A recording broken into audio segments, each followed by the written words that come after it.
Efésios capítulo 6. Efésios 6, do versículo 10 até o versículo de número 20, a leitura, mas o sermão se dará somente no versículo 14. A leitura do 10 ao 20 de Efésios 6, mas o sermão se dará somente no versículo de número 14.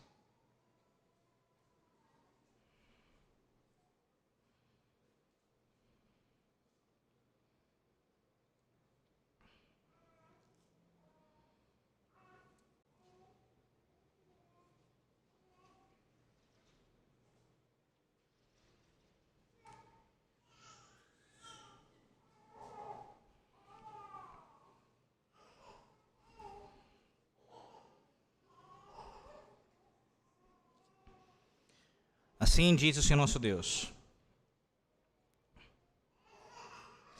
quanto ao mais, sede fortalecidos no Senhor e na força do seu poder. Revesti-vos de toda a armadura de Deus, para poderdes ficar firmes contra as ciladas do diabo. Porque a nossa luta não é contra a carne, contra o sangue e a carne, e sim contra os principados e potestades, contra os dominadores deste mundo tenebroso, contra as forças espirituais do mal nas regiões celestes. Portanto, tomai toda a armadura de Deus, para que possais resistir no dia mau, e depois de terdes vencido tudo, permanecer inabaláveis. Estai, pois, firmes, cingindo-vos com a verdade e vestindo-vos da couraça da justiça. Calçai os pés com a preparação do evangelho da paz, embraçando sempre o escudo da fé, com o qual podereis apagar todos os dardos inflamados do maligno. Tomai também o capacete da salvação e a espada do Espírito, que é a palavra de Deus, com toda oração e súplica, orando em todo o tempo no Espírito, e para isto vigiando com toda perseverança e súplica por todos os santos. E também por mim, para que me seja dada no abrir da minha boca a palavra para com intrepidez fazer conhecido o mistério do Evangelho, pelo qual sou embaixador em cadeias, para que em Cristo eu seja ousado para falar, como me cumpre fazê-lo. Amém. Meus irmãos, o metal da armadura de Deus, ele não é um produto da nossa energia e dos nossos esforços. Embora seja possível encontrar muitos ensinamentos equivocados que surgiram, na verdade, eles sugerem o contrário disso. O apóstolo aqui identifica de forma cuidadosa a fonte da força da nossa armadura. Ele diz no versículo 10, como já foi exposto: sede fortalecidos no Senhor e na força do seu poder. E aí você pergunta, mas como ser fortes no poder do Senhor? Ora, revestindo-nos de toda a armadura de Deus, como ele fala no versículo 11. E depois de identificar a magnitude do poder do diabo, mostrando assim o versículo 12, claramente esse poder, Paulo volta a nos instruir no versículo 13: tomai toda a armadura de Deus. Isto é, o apóstolo enfatiza repetidamente a fonte divina da nossa proteção. Ele começa falando da armadura, essa armadura divina, e ele reitera isso no versículo 13. Nós precisamos ficar firmes contra as ciladas do diabo, como diz Paulo no versículo 11. E no versículo 13, resistir no dia mau, não por meio do desempenho mais vigoroso de boas obras, nem por mais exercício de força, de vontade ou de nossa determinação pessoal, mas por meio da confiança na provisão de Deus e em sua dependência. Veja, essa perspectiva não é um incentivo à preguiça espiritual. Temos aprendido isso aqui. Há sim a ideia de dependência. A armadura, ela vem de Deus, ela procede do Senhor, foi Deus quem a forjou, foi Deus quem nos entregou. Todavia, nós devemos colocá-la. Depois de nos lembrar duas vezes de que a nossa armadura é de Deus, como ele faz, versículos 11 e 13, aí, veja, 11 e 13. O apóstolo primeiro diz para nós tomarmos essa armadura, para que a gente venha a resistir. Então ele diz, depois de ter vencido tudo, permanecer inabaláveis. Meus irmãos, a armadura do Senhor, ela nos permite manter o posicionamento que a guerra espiritual requer. Mas o fato é que nós precisamos também nos posicionar. essas instruções aqui dadas pelo apóstolo mostram a importância e a necessidade dos seus esforços, dos meus esforços. Mas também, as instruções aqui dadas nos impedem de imaginar que as nossas obras, elas são suficientes para nos proteger das ciladas do diabo. Por mais excelente que fosse a armadura do soldado, não seria esperado que ele saísse bem na batalha se sua dieta e rotina de exercícios não o houvessem preparado para lutar. De modo semelhante, as disciplinas espirituais, os assim chamados meios de graça e os padrões de uma vida piedosa, descritos pelo apóstolo Paulo já em toda essa carta, especialmente no capítulo 4 em diante, e aqui especialmente nessas partes da armadura, elas nos ajudam a nos preparar para a batalha contra o nosso adversário. Veja, o texto diz, depois de ter vencido tudo, quanto aos preparativos, ainda teremos de nos posicionar e lutar. E é evidente que sem a armadura, você e eu estamos vulneráveis. Sem a armadura, nós somos vulneráveis.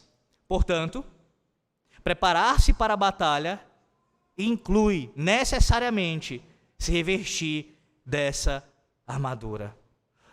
O fato de a armadura de Deus ser o que nos protege na batalha, também você precisa se lembrar que isso deve ser não aqui uma confiança simplesmente, repito, nos seus esforços, mas na provisão de Deus. Eu quero ser atentos para isso.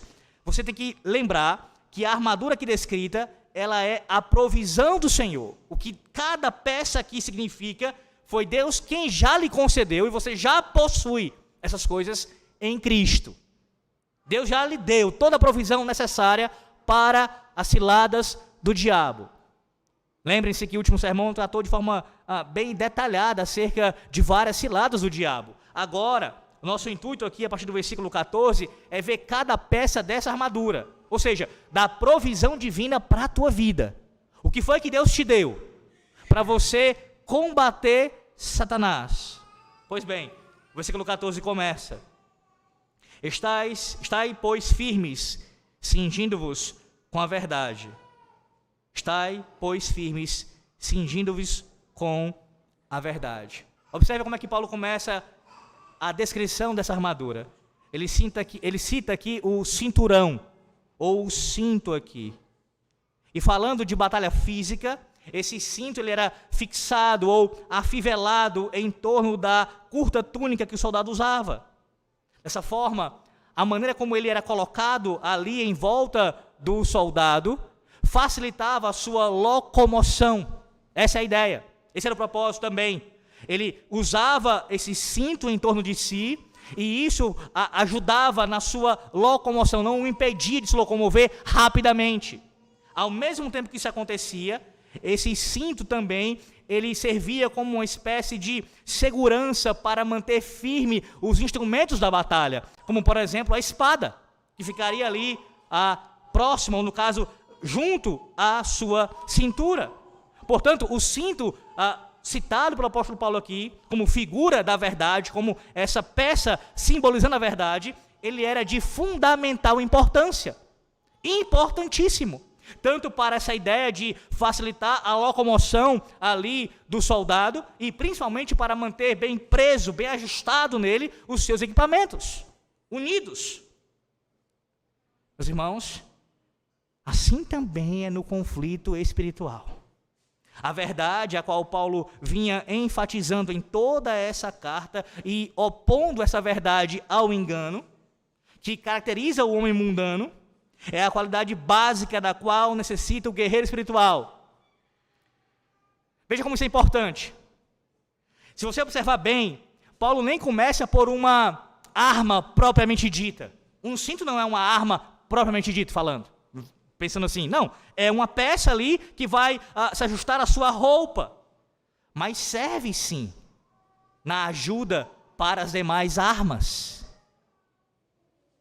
Além disso, veja a importância de começar por esse aspecto.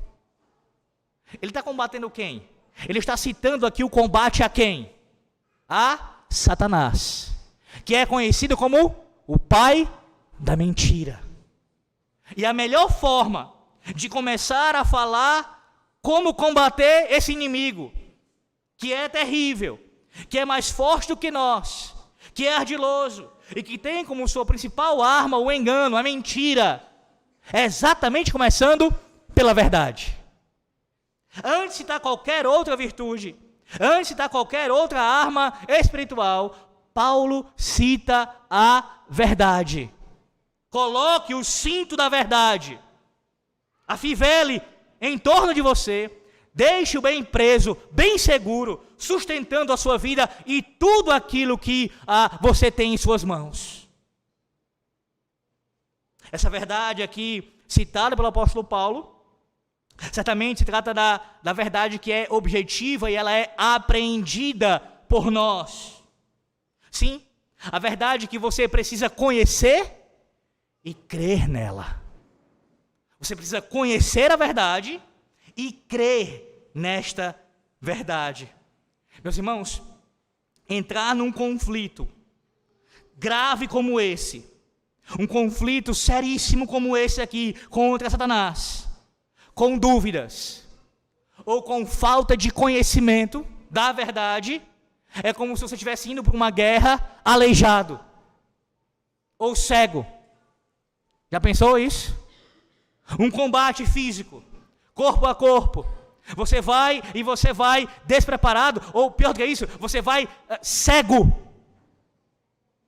ou aleijado. É assim que alguém vai lutar com o diabo quando não conhece a verdade, quando não crer na verdade. O cinto, ele traz segurança, ele trazia segurança, como eu disse, ao soldado na batalha. E a verdade, quando compreendida e crida, nos dá confiança para enfrentarmos os nossos inimigos, começando pelo diabo. Quando você conhece a verdade e crê nela. Veja como isso é tão claro no texto. O versículo de número 13 e 14, eles nos trazem essa ideia aqui. Veja, o versículo 13 termina como? Observe. E depois de teres vencido tudo, permanecer inabaláveis. Aí ele começa o 14. Estai, pois, firmes, inabaláveis e firmes. Como é que você pode permanecer inabalável e firme? Apenas se você conhecer e crer na verdade. Somente se o cinto da verdade estiver em volta de você. É só assim. Lembre-se que você vive numa sociedade que anda segundo os seus próprios pensamentos. E como as coisas são fluidas em nossos dias. Como é costume do mundo relativizar a verdade. Não é exatamente assim. Pense, por exemplo, nas universidades, em como o conhecimento ele é relativizado, especialmente nas chamadas áreas de humanas. Pense como isso é visto não apenas na academia, mas na ciência, na mídia como um todo. Na sua própria família, você deve conhecer pessoas que relativizam a verdade, que as coisas mudam do dia para a noite, não há firmeza, não há uma posição firme ali, que seja inabalável, não há. Rapidamente as pessoas são influenciadas e acabam sendo engolidas por toda nova suposta verdade que surge acerca de um assunto. O mundo, e aqui falando de sistema mundano, ele não é inabalável. O mundo, na verdade, o curso deste mundo, ele é conduzido por Satanás, que frequentemente está levando ao engano e pelo engano. É somente a verdade que pode lhe manter firme. É somente a verdade objetiva da pessoa de Cristo, da sua obra, da sua revelação bendita, que pode lhe manter inabalável. Somente. Veja, o mundo não sabe para onde ir.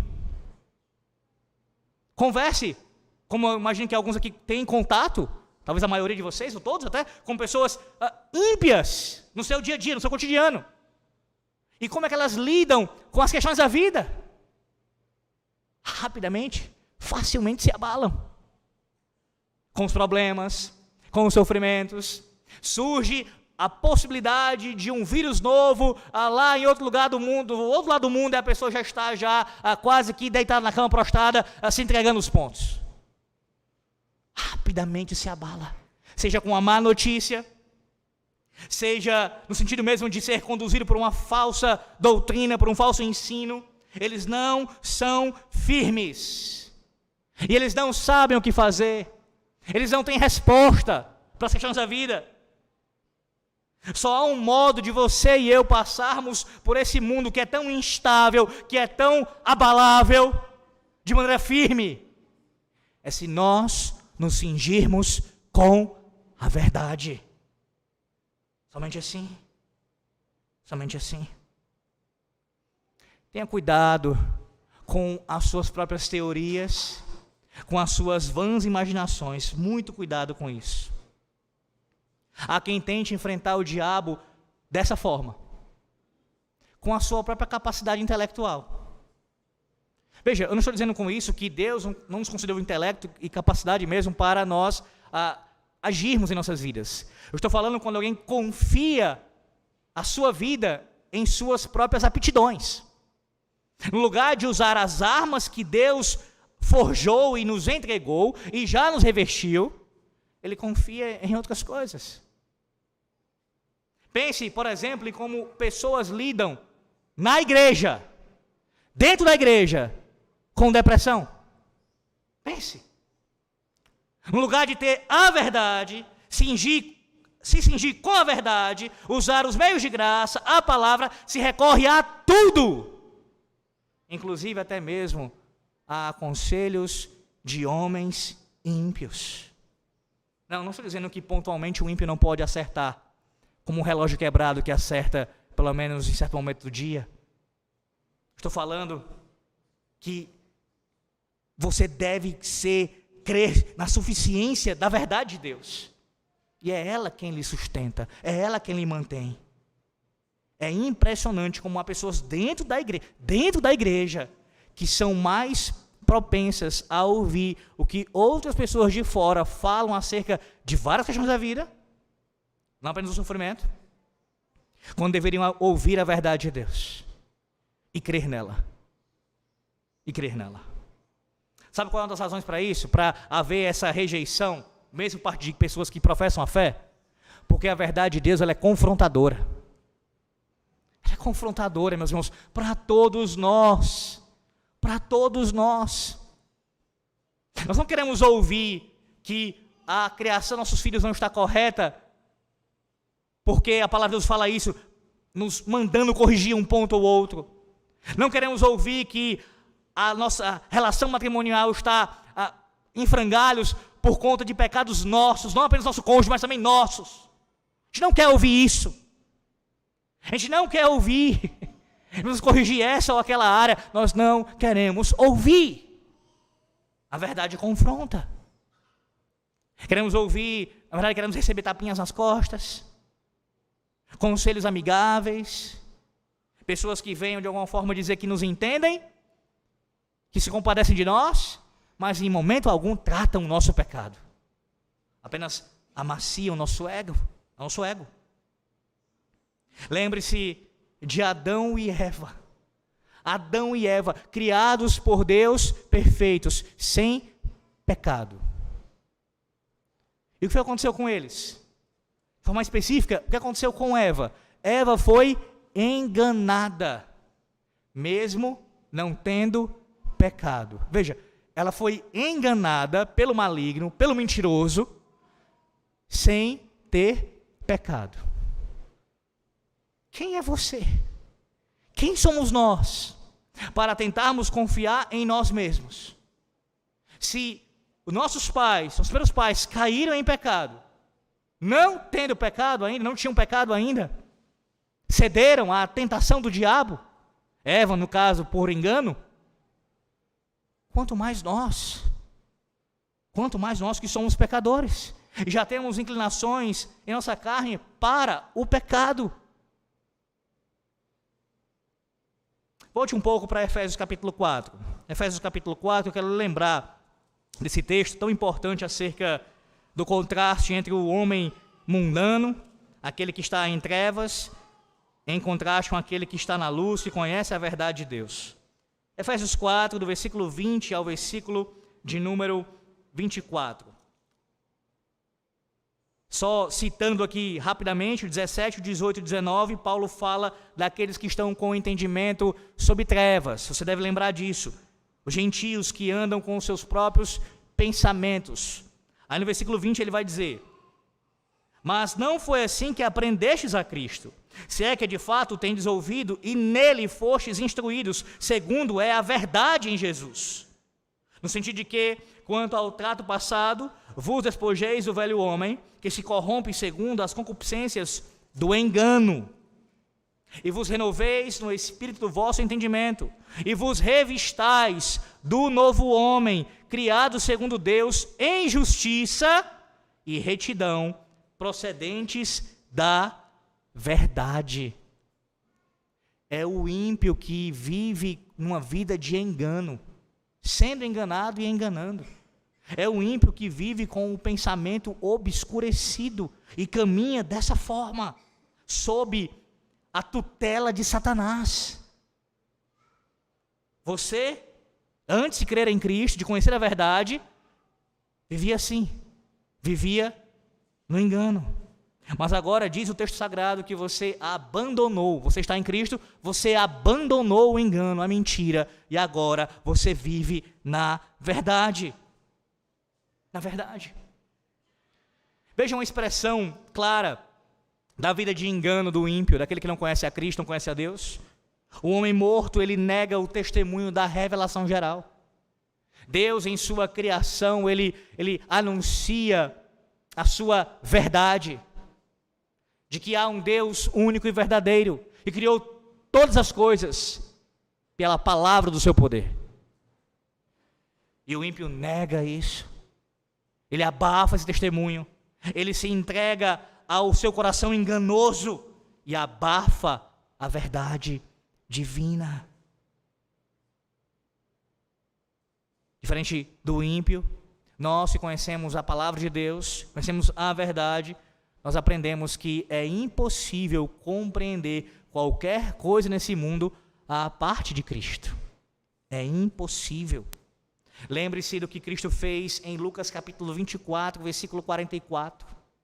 Quando ele expõe as Escrituras, de Moisés, passando pelos Salmos e os profetas, tudo quanto falava sobre ele. Todo o texto falava sobre ele. Sim, porque as Escrituras, o mundo, a história, tudo só pode ser compreendido à luz do conhecimento daquele que é a própria verdade. Só pode ter um conhecimento verdadeiro das coisas se você conhece a Cristo e nele você está. Abra sua Bíblia em 2 Coríntios. 2 Coríntios, veja como Paulo, nessa segunda carta aos Coríntios, ele também abordou esse assunto e falou da sua preocupação com aquela igreja em ela não ser, o cuidado com ela para ela não ser enganada. Veja, 2 Coríntios 11, do versículo 1 ao versículo 3.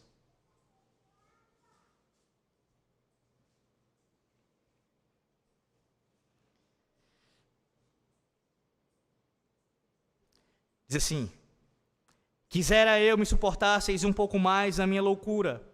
Suportai-me, pois, porque zelo por vós com zelo de Deus, visto que vos tenho preparado para vos apresentar como virgem pura a um só esposo, que é Cristo. Versículo 3. Mas receio que, assim como a serpente enganou a Eva com a sua astúcia, assim também seja corrompida a vossa mente e se aparte da simplicidade e pureza devidas a Cristo. Lembre-se que um dos propósitos principais para Paulo escrever esta carta aqui de 2 Coríntios foi combater os falsos apóstolos que estavam se levantando contra o ministério apostólico de Paulo, dizendo que ele não era de fato um apóstolo. E observe aqui a preocupação pastoral de Paulo, que aqueles irmãos não fossem enganados. E ele cita exatamente o exemplo de Eva. E veja o perigo que há nisso. Eva, que não tinha pecado, foi enganada. Quanto mais nós. Nós não podemos, diz o apóstolo Paulo, nos apartar da simplicidade e da pureza devidas a Cristo. E como é que isso acontece? Com a mente sendo corrompida. A verdade de Deus, ela é atacada. E quantos exemplos nós temos em nossos dias para falarmos sobre isso? Poderia citar vários aqui, mas deixa eu citar pelo menos 2.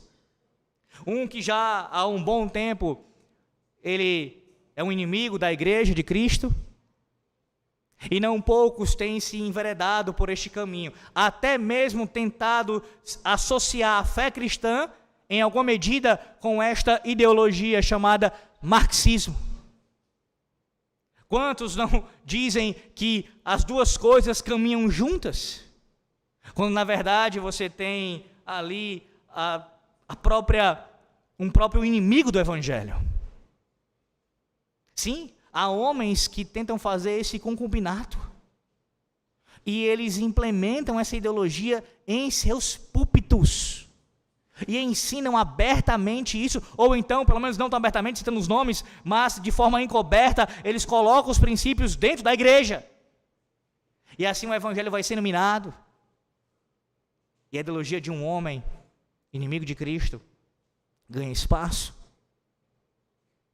Quantos jovens não assim foram enganados quando entraram em seus cursos, em suas faculdades.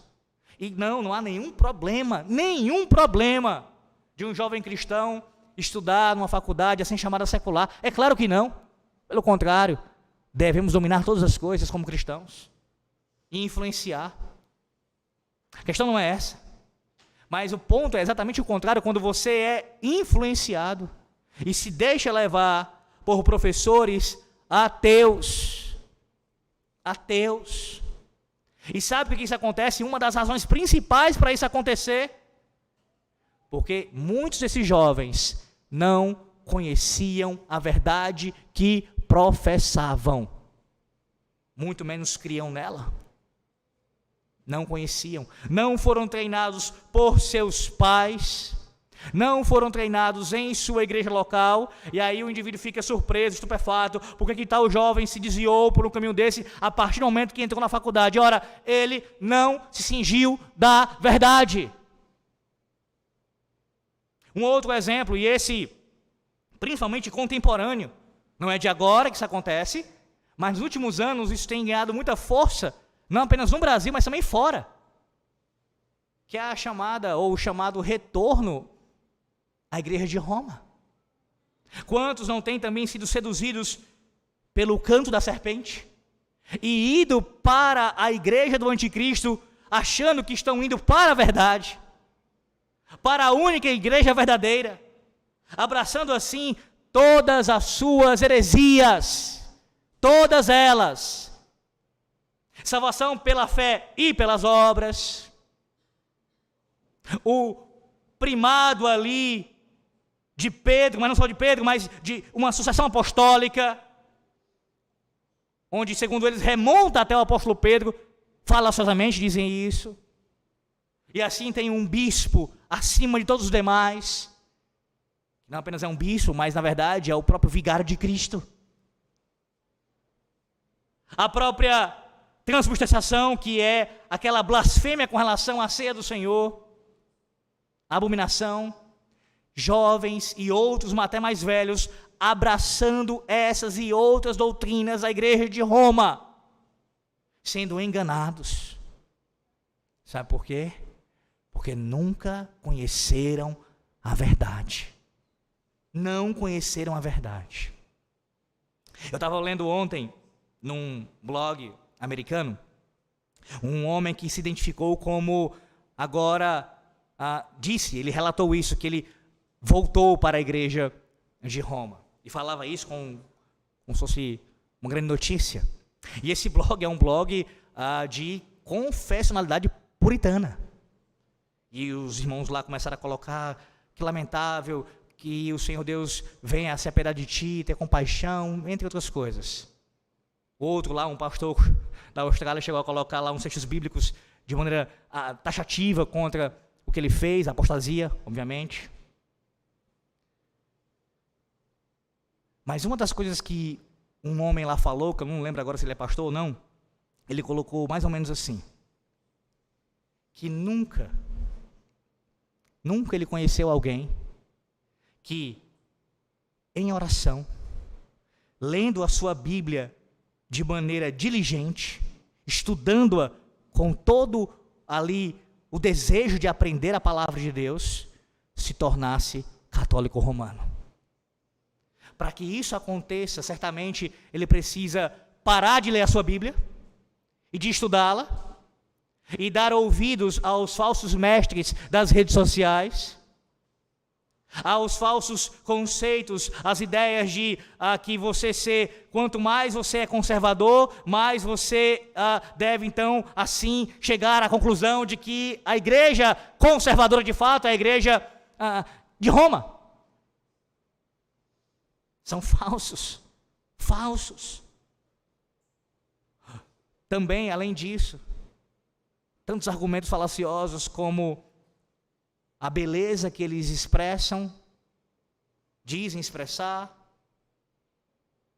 várias falas que não batem com o que a história de fato diz. Por exemplo, citando vários pais da igreja como se corroborassem os seus ensinos, quando na verdade muitos deles não disseram aquilo que eles estão dizendo. Omitindo outras falas, como por exemplo de Agostinho, como o seu entendimento sobre a salvação. São inúmeras as maneiras deles abordarem a questão de uma forma enganosa.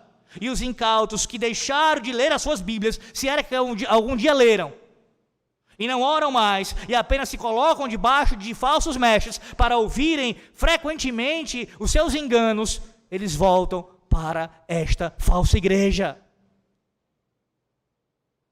Por quê? Porque não se cingiram com a verdade. E assim é com todos aqueles que têm abraçado qualquer engano contrário assim à palavra de Deus. Veja, o texto que fala aqui, Efésios 6,14, que é o nosso texto, sobre essa verdade objetiva que deve ser conhecida por você e crida por você, necessariamente quando isso acontece, quando você conhece e crê nessa verdade, você vai responder a ela com sinceridade de mente e de coração. A remoção do engano na sua vida e a hipocrisia também acontece. A remoção das duas coisas. Sim, é preciso existir verdade no seu íntimo. Todo aquele que teme e treme, que volte para casa, como diz o texto de Juízes 7,3. Sim, a sinceridade é uma arma poderosa, meus irmãos, e não é só defensiva. Sob circunstâncias iguais, a pessoa sincera parece ser de muito mais bênção para os que se relacionam com ela do que o hipócrita. E é exatamente o que Paulo faz em Efésios 4:25. Veja, Efésios 4:25, ele aplica o seu ensino. Efésios 4:25, ele diz assim, que já foi exposto aqui em nossa igreja: por isso, deixando a mentira, foi o que ele falou no versículos 20 a 24, vocês já foram revestidos, vocês já conheceram a verdade, vocês já estão em Cristo, já nasceram de novo. Por isso, versículo 25, deixando a mentira, fale cada um a verdade com o seu próximo, porque somos membros uns dos outros. A ideia é, se você se cingiu com a verdade, é porque você a conhece, você crê e você vive ela. Você vive ela. O engano na sua vida, a hipocrisia na sua vida são abandonados. Abandonados. E qual é a razão que Paulo dá no versículo 25? É mais uma razão, porque somos membros do mesmo corpo. Você não pode mentir para Deus, você não pode mentir para o seu irmão. Não pode. Mas veja que aqui no versículo 14, capítulo 6, essa verdade, ela é usada na batalha. Ela é usada na batalha. Você não pode, guarde isso, você não pode enfrentar o pai da mentira sem o cinto da verdade. Não pode. E você se pergunta, mas pastor, todos nós, em alguma medida, falhamos nisso. Nós não falamos a verdade sempre. Por vezes nós deixamos de nos cingirmos com a verdade. Como é que a gente pode ter segurança e assim certeza de que estaremos firmes e inabaláveis na batalha? Sabe por quê? Porque outro usa o cinto em seu lugar, perfeitamente. Vá para Isaías capítulo 11. Isaías capítulo 11. Livro do profeta Isaías, Isaías capítulo 11.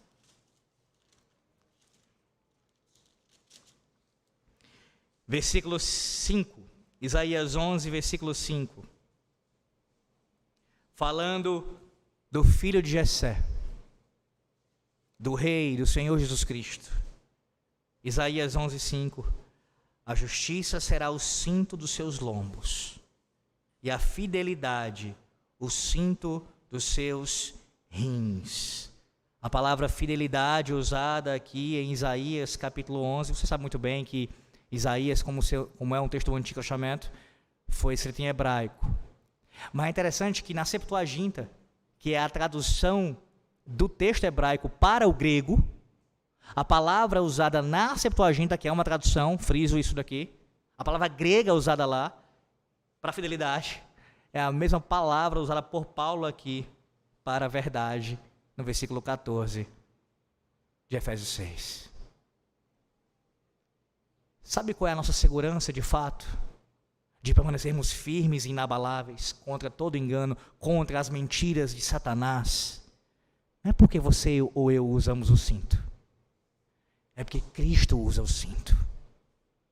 É porque Ele se cingiu da verdade. Aqui está a nossa segurança. Aqui está a nossa fortaleza, o nosso socorro bem presente na hora da angústia, no dia mau, no dia da batalha. Mas veja, não apenas isso, o texto fala também no versículo 14 acerca de se vestir de uma outra peça. Observe agora, além de nós nos cingirmos com a verdade, diz o texto sagrado, vestindo-vos da couraça da justiça, a couraça da justiça. Veja, a segunda peça citada pelo apóstolo Paulo aqui, que faz parte dessa armadura, é uma peça que ela cobria o corpo do pescoço até as coxas, do pescoço até as coxas. E ela consistia de duas partes. Uma cobria a parte da frente e a outra a parte de trás. Então assim, o indivíduo estava vestido com essa couraça, que cobria toda essa parte dele, do peitoral até as coxas, tanto na frente como na parte de trás. Sem a couraça, o guerreiro, o soldado, ele estava exposto. Ele seria também vulnerável aos ataques dos seus inimigos. Por isso a importância de vestir essa couraça, para se proteger dos ataques. Só que ele liga aqui essa couraça à justiça. E a pergunta é, que justiça é essa daqui mencionada pelo apóstolo Paulo? Ora, assim como a verdade mencionada por ele é a verdade de Deus, certamente a justiça mencionada aqui também é a justiça de Deus. Não é a sua pessoal, não é a minha, mas é a própria justiça de Cristo. Essa é a couraça da justiça. Se você tentar enfrentar Satanás, vestindo-se da couraça da sua própria justiça, não tenha dúvida que você não pode resistir aos ataques do maligno. A sua própria consciência não vai resistir às acusações que chegam a ela. Porque você não tem justiça própria suficiente para ser aprovado diante de Deus. Pelo contrário, todos nós estamos condenados pela nossa própria justiça. Você não vai resistir de forma nenhuma aos ataques da tentação que há na sua carne. Na sua própria carne você vai sucumbir a estes ataques, se a tua couraça for a tua justiça.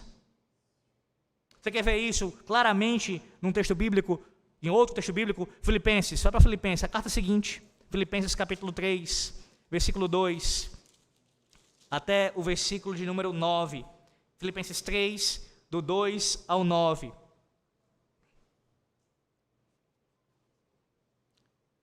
Diz assim a palavra do Senhor: acautelai-vos dos cães, acautelai-vos dos maus obreiros, acautelai-vos da falsa circuncisão, porque nós aqui somos a circuncisão, nós que adoramos a Deus no Espírito, nos gloriamos em Cristo Jesus, e não confiamos na carne. Bem que eu poderia confiar também na carne. Se qualquer outro pensa que pode confiar na carne, eu ainda mais. Circuncidado ao 8º dia, da linhagem de Israel, da tribo de Benjamim, hebreu de hebreus, quanto à lei fariseu, quanto ao zelo perseguidor da igreja, quanto à justiça que há na lei irrepreensível. Mas o que para mim era lucro, isto considerei perda por causa de Cristo.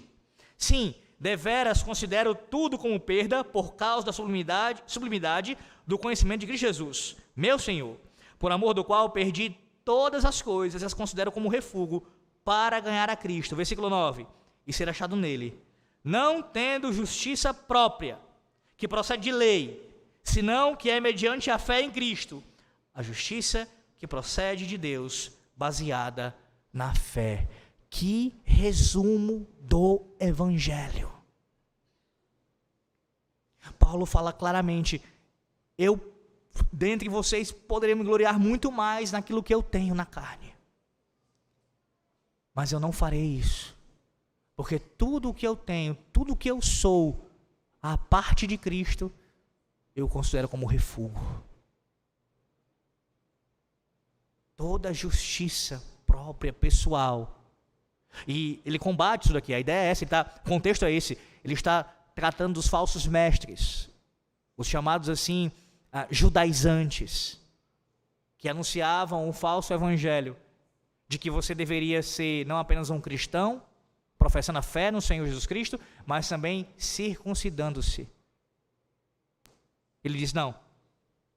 Se para a salvação é necessário ainda algum tipo de obra, algum tipo de justiça própria, e nunca foi, na verdade, nem na antiga aliança, nem na nova aliança, isso é requerido. Se isso for necessário, então, não há de forma nenhuma justiça em mim ou em qualquer um de nós para alcançar. Não há. Todos nós estamos condenados. Somente a justiça que satisfaz o nosso Deus é a justiça perfeita de Cristo, que nós obtivemos pela fé. Quando nós cremos, sendo ela um instrumento que Deus nos deu, pela fé, nós recebemos essa justiça. Então, como é que você pode se defender dos ataques do diabo, da carne e do mundo? Veja, os ataques daquele de dentro, né? A carne, e os ataques de fora, do diabo e do mundo. Quando você veste a couraça da justiça. Em outras palavras, quando você confia, quando você crê e descansa na justiça perfeita do teu Salvador. É assim. Exatamente assim. Esse texto, meus irmãos, versículo 14, bem como também o que vem a seguir, nos mostra que nós precisamos usar na batalha, e aqui hoje estamos vendo tanto o cinto como a couraça, usar na batalha as peças da armadura que o Evangelho já nos concedeu. Eu quero lembrar isso a você. Você já tem isso. Você está em Cristo, você creu no Senhor e Salvador, você está nele. Você já tem isso. Você já tem isso. Então você vai usar as peças que ele já te concedeu. Além disso, eu quero também lembrar, acerca desse segundo ponto aqui da justiça, que você precisa diferenciar justificação de santificação. A sua santificação é uma consequência da sua justificação. Da sua justificação. Vejamos isso. Vá para 1 de João, capítulo 3. 1 de João, capítulo número 3. Versículo de número 7. 1 de João 3, versículo 7.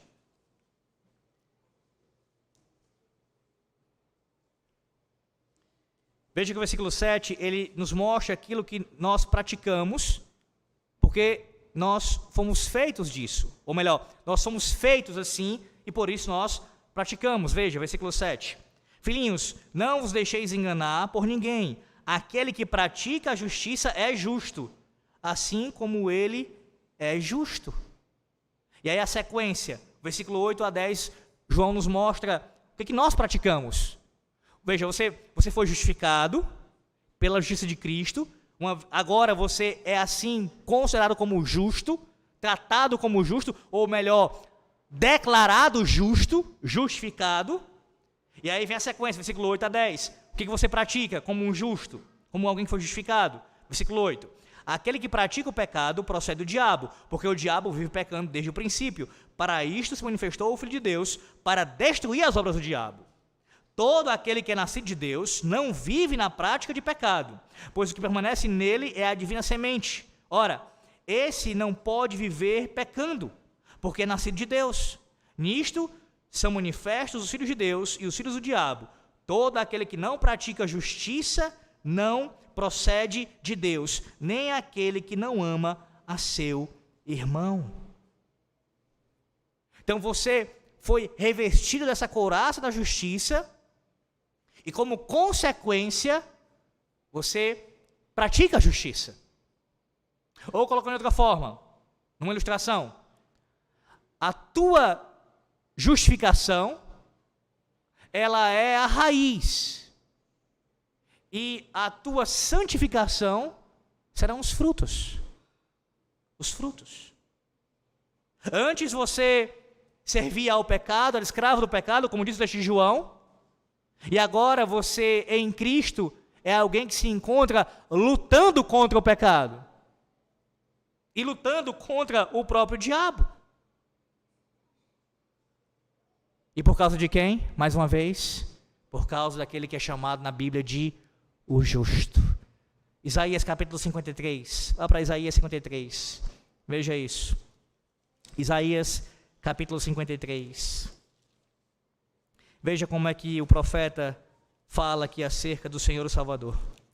Isaías capítulo 53, versículo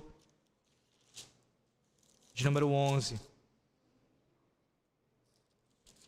Diz assim: Ele verá o fruto do penoso trabalho de sua alma e ficará satisfeito. O meu servo, o justo, com o seu conhecimento, justificará a muitos, porque as iniquidades deles levará sobre si. Lembra do sermão pregado nesse texto de Isaías 53? Como nós vimos a maravilhosa, bendita, graciosa troca que aconteceu? O santo de Deus, o justo de Deus, levou sobre si os nossos pecados, enquanto nós recebemos dele a sua justiça, a nossa justificação. Pois bem, veja um outro texto agora no Novo Testamento que fala sobre isso. 2 aos Coríntios 5, 21. 2 aos Coríntios, capítulo 5, versículo 21. Menciona a mesma verdade também acerca dessa troca gloriosa. 2 aos Coríntios 5, 21.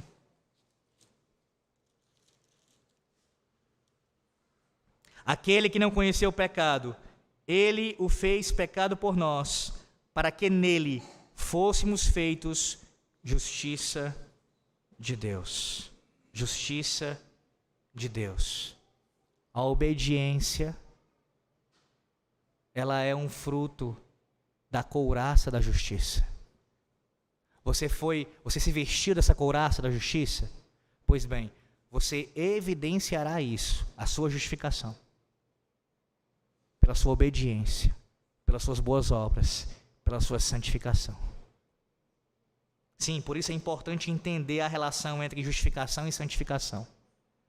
Não apenas papistas confundem essas duas realidades, mas outros também, no meio da igreja protestante, também confundem. Deixe-me sintetizar aqui essas duas obras do Senhor, a sua salvação por nós. O nosso Catecismo Maior de Westminster, na pergunta 77, diz assim: em que difere a justificação da santificação? Resposta: ainda que a santificação seja inseparavelmente unida com a justificação, veja, nossos pais declararam que as duas estão inseparavelmente unidas. Significa isso? Você deve perguntar. Significa que ninguém será santificado sem ser justificado. De tal maneira que quem é justificado será santificado. Então elas estão inseparavelmente unidas. Contudo, elas diferem nisto. Na justificação, Deus imputa a justiça de Cristo. Ou seja, Deus declara, de maneira forense, que nós fomos justificados por causa da justiça de Cristo. Ou seja, isso foi creditado em nossa conta, os seus méritos. Na santificação, o seu Espírito infunde a graça e dá forças para a exercer. Na justificação, o pecado é perdoado. Quando Deus nos declara justificados, Ele automaticamente nos declara perdoados. Na santificação, o pecado ele é subjugado. Ou seja, a justificação liberta todos os crentes, igualmente, da ira vingadora de Deus. E isso perfeitamente nesta vida, de modo que nunca mais caem na condenação. Sim, quem creu no Senhor Jesus Cristo, confessa a salvífica verdadeira, foi justificado. Não existe na igreja um que é mais justificado do que o outro. Todos nós que estamos em Cristo somos justificados, ou fomos justificados, declarados justos. Todos. Ou seja, com relação à santificação, não é igual em todos os crentes. E nesta vida não é perfeita em crente algum, mas vai crescendo para a perfeição. A santificação, sim, tem níveis, tem graus. Há crentes que crescem mais em santificação do que outros crentes. Não, isso não pode ser usado como desculpa para nossas vidas. Devemos, sim, todos nós buscarmos o crescimento em santificação, mas ao mesmo tempo reconhecer que, de fato, há diferenças entre nós quanto a isso. Mas eu vou lembrar você do começo da sentença do catecismo. Elas estão inseparavelmente ligadas. Você se revestiu da couraça da justiça, foi justificado, logo, você também já foi santificado e está crescendo em santificação. Vá para Romanos capítulo 5. Romanos capítulo 5, versículo de número 6. Estamos chegando já próximo ao final do sermão. Romanos 5, versículo de número 6 em diante. Romanos 5, do 6 ao 11. Veja que esse antídoto que o apóstolo Paulo dá aqui a nós contra qualquer dúvida que possa surgir no seu coração e no meu coração. Romanos 5, do versículo 6 em diante. Porque Cristo, quando nós ainda éramos fracos, morreu a seu tempo pelos ímpios. Dificilmente alguém morreria por um justo, pois poderá ser que pelo bom alguém se anime a morrer. Mas Deus prova o seu próprio amor para conosco pelo fato de ter Cristo morrido por nós, sendo nós ainda pecadores. Logo, muito mais agora, sendo justificados pelo seu sangue, seremos por ele salvos da ira. Porque se nós, quando inimigos, fomos reconciliados com Deus mediante a morte do seu Filho, muito mais, estando já reconciliados, seremos salvos pela sua vida. E não apenas isto, mas também nos gloriamos em Deus, por nosso Senhor Jesus Cristo, por intermédio de quem recebemos agora a reconciliação. Eu vou resumir o argumento de Paulo. Se nós, antes de nossa salvação, estávamos numa condição de depravados, pecadores, mortos em delitos e pecados, Cristo morreu por nós, derramou o seu sangue por nós, a nossa salvação foi obtida. Quanto mais agora que já fomos justificados, que já nós fomos reconciliados com o Senhor. Isso aqui é Paulo falando da salvação nos 3 tempos. Lembre-se que essa é uma temática bíblica. Nós já fomos salvos da ira de Deus, estamos sendo salvos e seremos salvos quando Deus derramar sua ira sobre os ímpios naquele grande dia. Nós já fomos livres da ira vindoura de Deus. E sabe por quê? Por causa da justiça de Cristo. Por causa do justo. Por causa do justo. Eu quero lembrar nessa noite que você precisa ter em mente que o apóstolo Paulo, nessa carta aqui aos Efésios, ele já deu muitas ênfases acerca da necessidade de nós vermos vidas dignas de acordo com a nossa vocação, a vocação que você foi chamado. Ele tratou disso, ele tem tratado disso desde o capítulo 4. E fora de tal vida, nenhum cristão, ou melhor, suposto cristão, tem força, tem condições de lutar contra as acusações de Satanás. Sim, não há segurança na sua salvação se você não se reveste desta armadura. Sim, além disso, isso também denota que há uma carência de poder, não porque falta em Deus, pelo contrário, mas porque você não busca esse poder. A exaltação é clara: fortaleça-se no Senhor e na força do seu poder. Se há carência de poder, não é em Deus, mas é em você e em mim, por não buscarmos isso diligentemente como Deus nos ordena. Só é possível você assim caminhar se você se cingir da verdade e se vestir da couraça da justiça.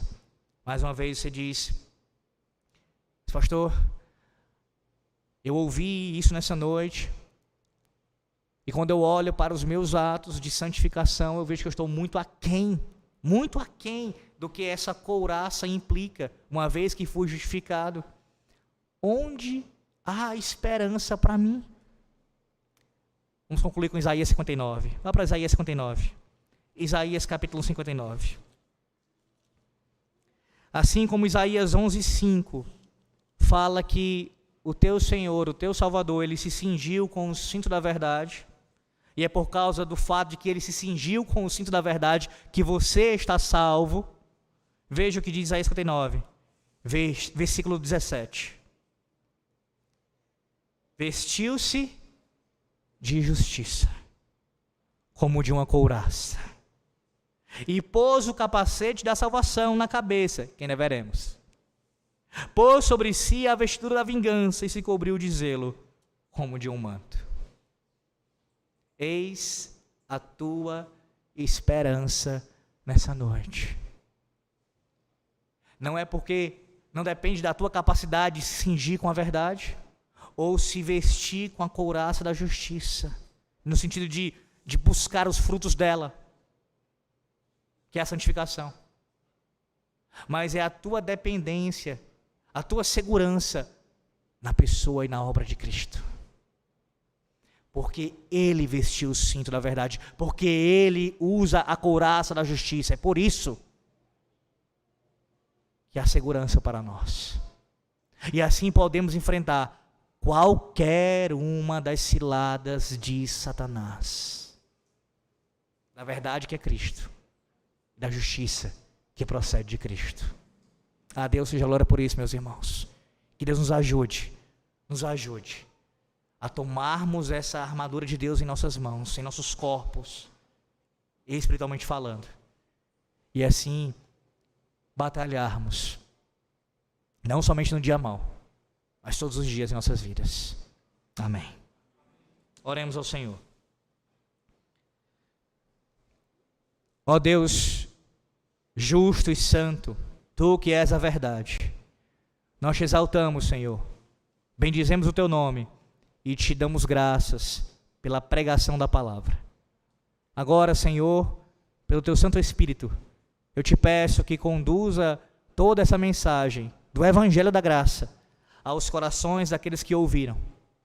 E assim, Senhor nosso Deus, que o nosso cinto seja o cinto da verdade, que nossa couraça seja a couraça da justiça, e que não haja espaço para Satanás e nenhum outro inimigo, de dentro ou de fora, nos encontrar vulneráveis, mas que nós permaneçamos firmes e inabaláveis, lutando dia a dia, principalmente no dia mau, Senhor Deus, contra todos os nossos inimigos, jamais confiando em nós mesmos, mas somente na dependência de Cristo e da sua obra perfeita.